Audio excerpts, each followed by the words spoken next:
जब राम जी को तुलसी का दल चढ़ाने का नंबर आ जाए, जब भगवान कृष्ण को वैजंती माला चढ़ाने का नंबर आ जाए, जब गंगा का स्मरण करने का नंबर आ जाए, जब यमुना जी की स्वच्छता की बात आ जाए, जब माँ सरयू को प्रणाम करने का नंबर आ जाए, जब माँ नर्मदा के कंकर को शंकर के रूप में पूजने का नंबर आ जाए, जब माँ गोदावरी के मात्र दर्शन का नंबर आ जाए, जब माँ कावेरी के दर्शन का नंबर आ जाए, उस समय पर तुम्हें ये नहीं विचार करना है, उस समय पर तुम्हें ये विचार करना है कि मेरा धर्म मुझे ये कहता है, कि मेरा धर्म ये मुझे कहता है कि इन पर भरोसा कर कर जिस दिन मैंने भगवान को एक लोटा जल चढ़ाना प्रारंभ करा, उस दिन मेरा कार्य सफल जरूर,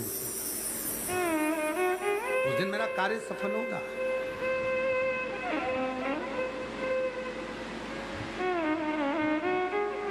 वो कदम तुम्हारे नहीं है, जो कदम मंदिर तक जाए वो कदम तुम्हारे संस्कारों के हैं, जो कदम मंदिर तक तुम्हें लेकर जा रहे हैं, शिवालय तक तुम्हें लेकर जा रहे हैं, तीर्थ तक तुम्हें लेकर जा रहे हैं, वो कदम तुम्हारे विश्वास के हैं। जो कदम तुम्हें परमात्मा के दरवाजे तक, गुरु के दरवाजे तक लेकर जा रहे हैं, वो कदम तुम्हारे श्रद्धा के हैं।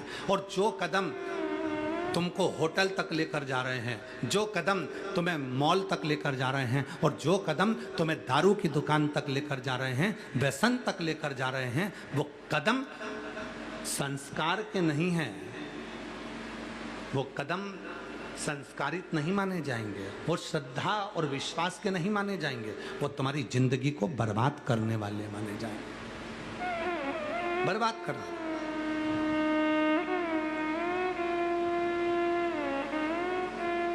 सीहोर मां सीवन के तट से कावड़ भरकर लोग कुबरेश्वर धाम तक आते हैं। सुल्तानगंज से कावड़ भरकर लोग देवघर तक जाते हैं। हरिद्वार से कावड़ भरकर लोग नीलकंठ तक जाते हैं। नर्मदा जी का जल लेकर लोग महाकालेश्वर बाबा तक जाते हैं। छिपरा जी का जल लेकर लोग ओमकारेश्वर तक जाते हैं। हर जगह पर कावड़ चढ़ती है, हर जगह कावड़ चल रही होती है।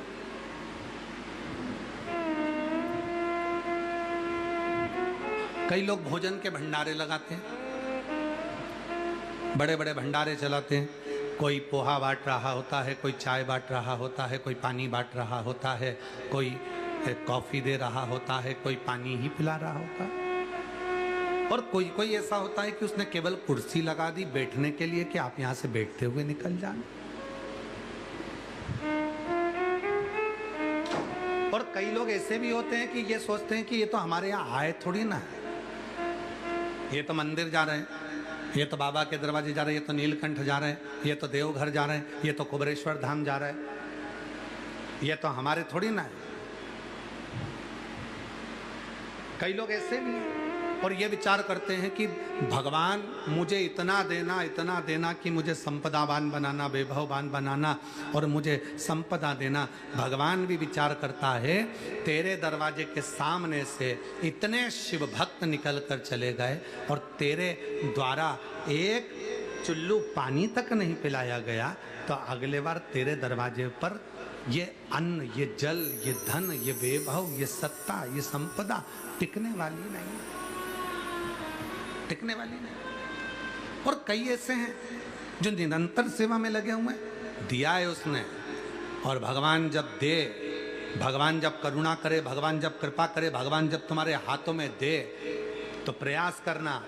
हमने देखा है जब कथा होती है तो गरीब से गरीब एक साधारण सी भी स्त्री अपनी झोली में 2 रोटी लेकर आती है, थोड़ा सा मिर्ची का ठेसा लेकर आती है, थोड़ी सी चटनी लेकर आती है, और वो अपनी अड़ोसन पड़ोसन को भी भाग दे दे। उसको क्या मिल रहा है, उसको क्या प्राप्त हो रहा है,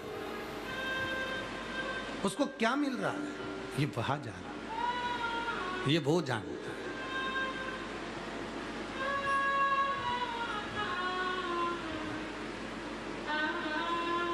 शिव कथा कह रही है,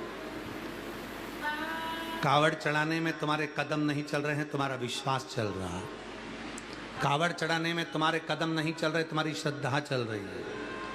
कावड़ चढ़ाने में तुम्हारे कदम नहीं चल रहे, तुम्हारा विश्वास, तुम्हारी दृढ़ता, तुम्हारी श्रद्धा, तुम्हारे माता पिता के संस्कार चल रहे हैं। और कावड़ चढ़ाने में तुम्हारे कदम नहीं चल रहे, तुम्हारे संस्कार और सनातन धर्म की ऊर्जा चल रही है, ऊर्जा चल रही है।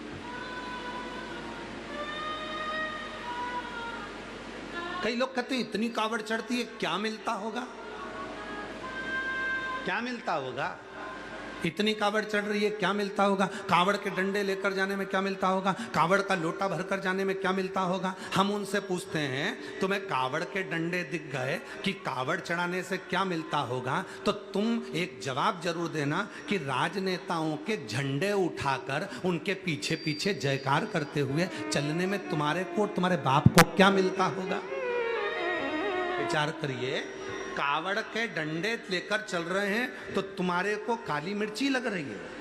कावड़ के डंडे लेकर चल रहे हैं तो तुमको काली मिर्ची लग रही है कि कावड़ के डंडे उठाने से क्या मिलेगा, कावड़ का जल चढ़ाने से क्या मिलेगा, बोल बम बोलने से क्या मिलेगा, कावड़ लेकर जाने से क्या होगा, नंगे पैर चलने से क्या होगा, कावड़ लेकर इतनी दूर जाने से क्या मिलेगा। तो तुम तुम्हारे पिताजी के झंडे लेकर चलते हो, तुम राजनीति के झंडे लेकर चलते हो, उनको जय जय करते हुए चलते हो, उनका जय घोष करते हुए चलते हो।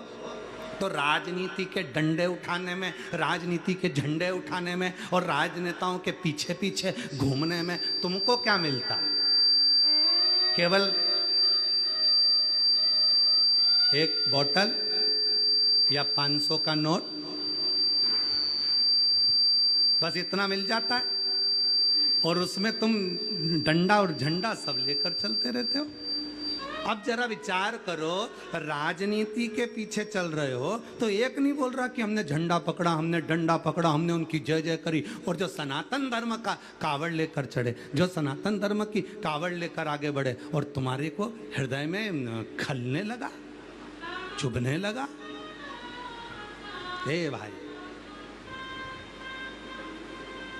क्या देगा, क्या प्रदान करेगा, ये वही जानता है।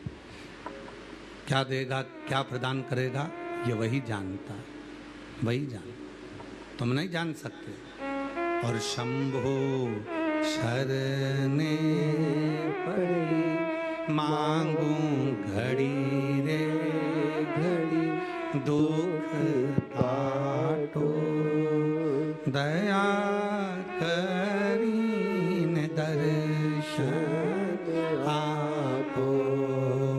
शंभो शरणे पड़ी मांगो घड़ी रे घड़ी, दुख काटो दया करीन दर्शन आपो। इसलिए निवेदन है कावड़ चढ़ाने वालों पर, शिव को एक लोटा जल चढ़ाने वालों पर, भगवान राम के दर्शन करने वालों पर, भगवान कृष्ण के दर्शन करने वालों पर, तीर्थ यात्रा करने वालों पर, भगवान की भक्ति में डूबने वाले पर उंगली उठाना बंद करो।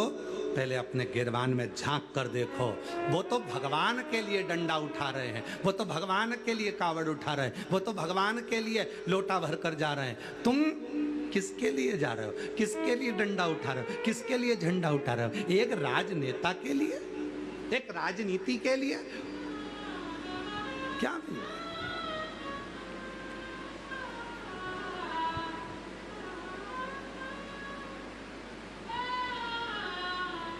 फिर लोगों ने कहा कि इतने सारे लोग जा रहे हैं, इससे तो कॉलेज जाते, स्कूल जाते तो अच्छा रहता, मंदिर जाने से क्या मिलेगा? हम कहते तुम गए थे ना कॉलेज, तुम्हें क्या मिला? लोगों को कमेंट्स करने के लिए, लोगों को अपशब्द बोलने के लिए। तुम भी तो स्कूल गए थे, कौन सा तुम लोगों ने स्कूल में जाकर, कॉलेज में जाकर कौन सा बड़ा काम करा? अभी भी तो लोगों की टांगी खींच रहे हो। और अगर कोई सनातन की ओर आगे बढ़ रहा है तो उसका टांग ना खींचिए। हम कहते हैं, हम भी कहते हैं खूब अच्छे पढ़ो, खूब मेहनत करो, 4 गुना पढ़ाई करो, रात दिन एक करो, और देखो जितना तुम वर्णन करते हो कि कावड़ मत चलाओ, जल मत चढ़ाओ, ये देखो एक पत्र देखिए, जिन्हें कावड़ चढ़ाई उनका पत्र देखो, और तुम जिंदगी भर टांग खींचते रहे। तुम्हारा चेहरा देखना दर्पण में जाकर, कांच में जाकर, कि तुम्हें क्या मिला, और जिन्हें कावड़ चढ़ाई उनको क्या मिला। देखिए, मेरा नाम संगीता चंद्रशेखर मास्के है, मेरा गांव का नाम तुगांव है, जो पोस्ट भालकी, तालुका भालकी, जिला बिदर में स्थित है। मेरा मोबाइल नंबर ये है। गुरुदेव अपने बेटे की सरकारी नौकरी के लिए बहुत चिंतित थी। उसका आखिरी साल था और एक दिन मेरी बड़ी दीदी ने बताया, सियोर वाले बाबा कहते हैं एक लोटा जल सारी समस्या का हल होता है। उसके बाद मेरे बेटे ने भगवान शिव जी की पूजन करना शुरू की, पशुपतिनाथ का व्रत किया, भोलेनाथ जी की कावड़ भरने के लिए सीहोर आ गया और बाबा की कावड़ भर कर गया। और आज बाबा की कृपा से मेरे बेटे का सरकारी नौकरी का ज्वाइनिंग आ गया और भोलेनाथ की कृपा से मेरा बेटा बीएसएफ में जम्मू कश्मीर में पोस्टेड हो गया। मैं बाबा को यहाँ धन्यवाद देने आई हूँ। उसका फोटो भी लगा रही हूँ, उसका फोटो भी लगा रही हूँ। जो कहते हैं कावड़ का डंडा उठाने से क्या मिलेगा, जो कहते हैं कावड़ चढ़ाने से क्या मिलेगा, जो कहते हैं लोटा भर के जल चढ़ाने से क्या मिलेगा, अरे भाई क्या मिलता है ये तो वही जानता है जिसने कावड़ चढ़ाई है। और आजा और आओ और बताते हैं। एक पत्र और देखो बड़ा सुंदर। मेरा नाम सुनीता विठल कराड़ है, मैं लातूर शहर की निवासी हूँ। मेरा मोबाइल नंबर ये है। मैं आज यहाँ बाबा को कोटि कोटि धन्यवाद देने आई हूँ। गुरुदेव मेरा बेटा ओमकार पढ़ाई में बहुत होशियार है, लेकिन पिछले 3 साल से सिविल इंजीनियर की सरकारी नौकरी के लिए तैयारी कर रहा था। बार बार 1 या 2 मार्क्स से सिलेक्शन रुक जाता था। तब मैंने बाबा से विनती की, तब पंडालों में बैठकर कथा सुनी और मेरे बेटे को मैंने 1 लोटा जल चढ़ाने को कहा, पशुपतिनाथ का व्रत किया और बाबा की कृपा ऐसी हुई मेरा बेटा कावड़ भरने सीहोर आया। और आज बाबा की कृपा से मेरा बेटा सिविल इंजीनियर असिस्टेंट के पद पर नियुक्त हो गया। मैं बाबा को यहाँ धन्यवाद देने के लिए आई हूँ, बाबा को प्रणाम करने के लिए आई हूँ। क्या मिलता है कावड़ चढ़ाने से, क्या मिलता है कावड़, क्या मिलेगा कावड़ का 1 लोटा जल चढ़ाने से। अरे भाई एक पत्र और देखो, जिसने पूरी आस छोड़ दी सब कुछ। और जितने लोग आस्था चैनल पर कथा सुन रहे हैं, मुझे विश्वास है कि आपका भी कुछ ना कुछ पैसा इस कंपनी में कहीं ना कहीं लगा होगा और वो पैसा तुम्हें नहीं मिला होगा। पर इसको देखो जिसको प्राप्त भी हुआ। और जितने यहाँ बैठे हो ना, तुम्हारा भी थोड़ा ना थोड़ा पैसा उस कंपनी में लगा होगा और वो मिला नहीं होगा। पत्र देखिए। मैं सीता मित्तल, पति का नाम संजीव मित्तल, जिला धौरपुर से मैं बसेड़ी की रहने वाली हूँ। गुरुजी मेरे पति ने एक सहारा कंपनी में काम किया जो प्राइवेट कंपनी थी और 2018 में वो फेल हो गई। वो कंपनी पैसे लेकर चली गई। हमें जिन जिन के पैसे हमने लिए थे और कंपनी में जमा किए थे वो सब हमारे को परेशान करने लगे। गुरुजी मेरे पति को मारते पीटते और उसको गालियां देते, इतना इतना गंदा कहते। हमने अपना मकान तक बेचकर लोगों के पैसे दे दिए पर कंपनी से हमारा पैसा नहीं आया। तब मेरी ननंद हमें शिव पुराण कथा के बारे में बताई। उसने कहा श्री शिवाय नमस्तुभ्यम का जप करो और एक काम करो, एक बार सीहोर वाला बाबा के कहने पर सीहोर जाओ, वहाँ की कावड़ भरो। तो